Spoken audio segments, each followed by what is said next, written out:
the Annandale Jane Doe, also known as the Christmas Lady, identified as Joyce Marilyn Meyer Sommers. Joyce was 69 and the oldest of 5 children, in a family from Davenport, Iowa. She was also what would become a famous Jane Doe. She was found by a groundskeeper at the Pleasant Valley Memorial Park in Annandale, Virginia, in December of 1996. She was found in a section designated for the burial of infants.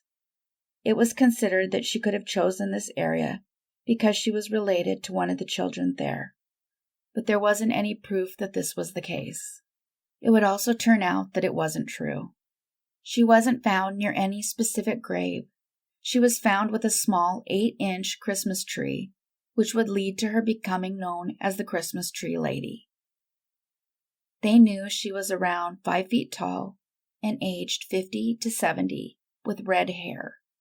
But who was she? That question endured for 26 years. They would do a toxicology report on her, and it revealed alcohol and Valium in her system at the time of her death. There was also a plastic bag that caused suffocation. She had 2 $50 bills, designating one for the coroner and one for the cemetery. The note was found saying, "Deceased by own hand. Prefer no autopsy. Please order cremation with funds provided. Thank you, Jane Doe." She had with her a green knapsack with bifocals, a red scarf, and an empty bottle of brandy. She also had 2 empty bottles of juice and a plastic cup. She had taken along a Walkman and some comedy cassettes that included Mel Brooks, Carl Reiner, Jeff Foxworthy, and Monty Python's Holy Grail. They believed that she was listening to this as she passed.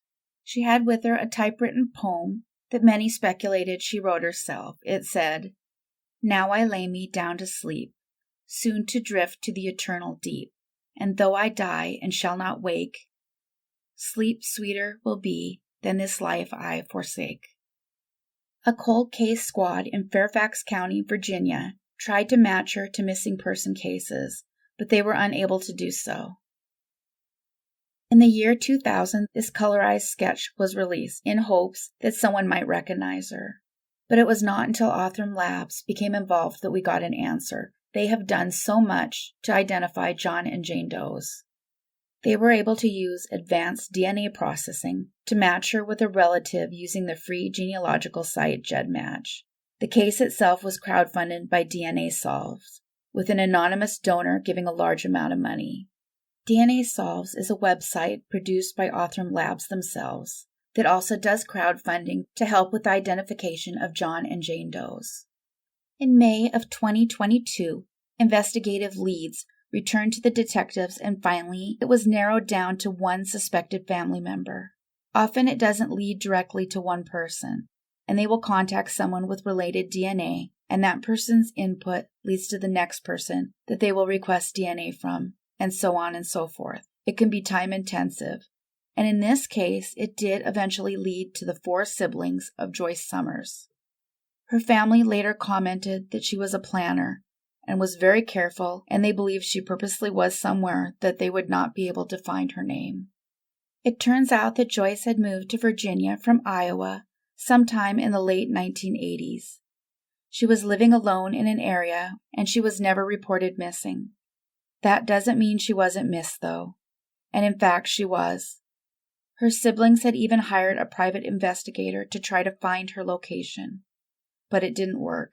Joyce didn't have any children, nor was she tied to the area where she was found, and because she had made the effort to distance herself from her family, the question of why she did what she did will probably never be answered.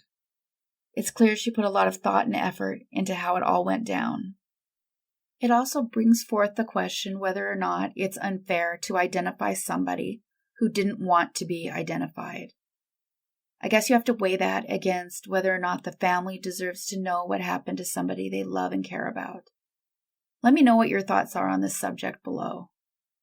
I can see both sides of it, but ultimately my preference is that they identify everybody. At this point, the identification is for the people left behind. It can't hurt Joyce anymore. Joyce Marilyn Meyer Sommers went unidentified for 26 years.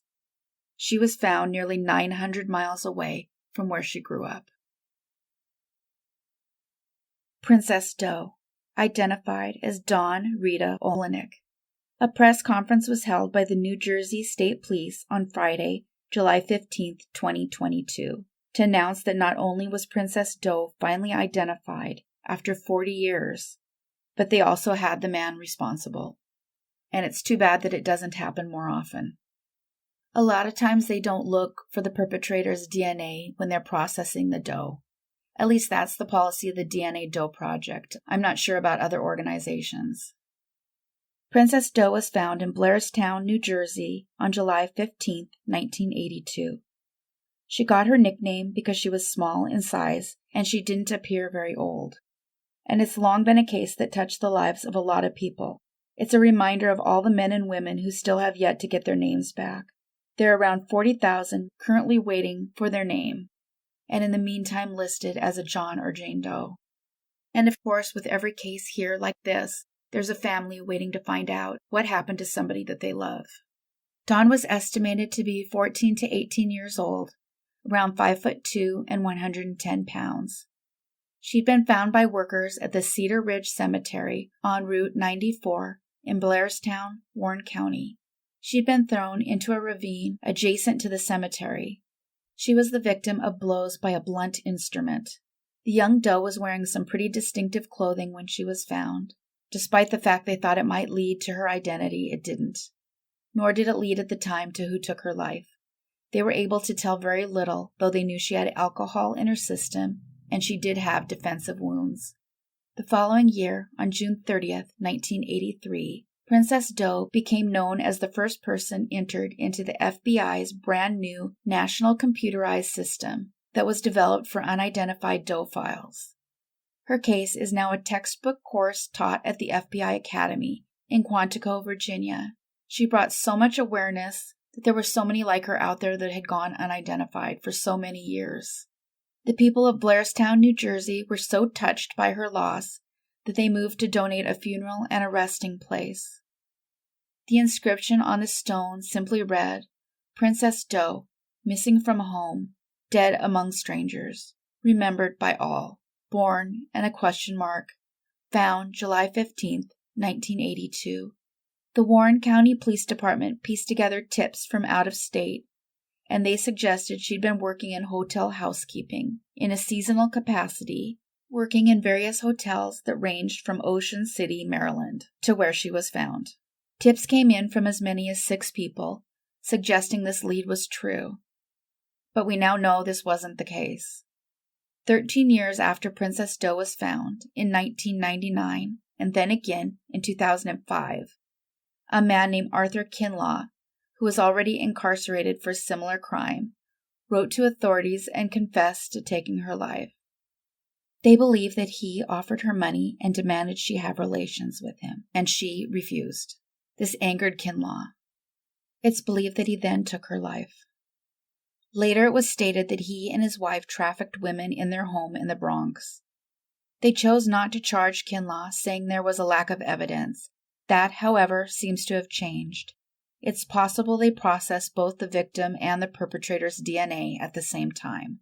This case, for once, has fully been considered closed. Instead of just providing an identity, it appears Kinlaw has finally been charged. We know now that Princess Doe was a 17-year-old young woman named Dawn Olanick. They also announced that Kinlaw had taken the lives of others, forged documents, stole, and generally hurt anyone he could. He was likely trying to prey on the young woman. And Dawn herself had been told to leave her home by her family for unknown reasons.